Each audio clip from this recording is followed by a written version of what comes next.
Car batteries are super exciting. It's essential to check your car's battery water level every year, but don't get caught up in every myth you hear. It could harm your battery.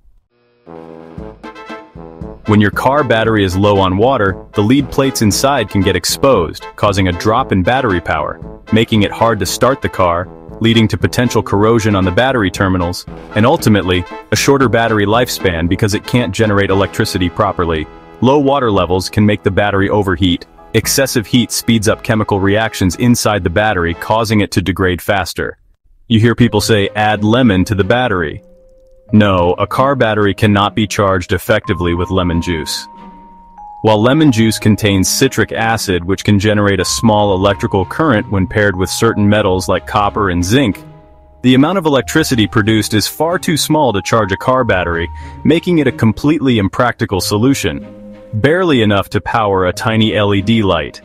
Car batteries use sulfuric acid as their electrolyte, while lemon juice is acidic, but has a completely different chemical composition. Pouring lemon juice into a car battery could damage the internal components and lead to corrosion.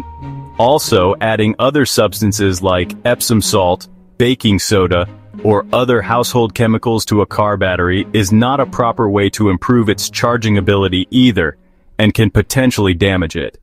If your battery is old and constantly needs recharging, it's definitely time to replace it. Now here's a fantastic tip. A mixture of lemon juice and baking soda is super effective for cleaning car battery terminals. The baking soda neutralizes the battery acid, while the lemon juice creates a reaction that helps loosen and break down the corrosion. It's an awesome cleaning combo. Have a great day and don't forget to subscribe for more useful information.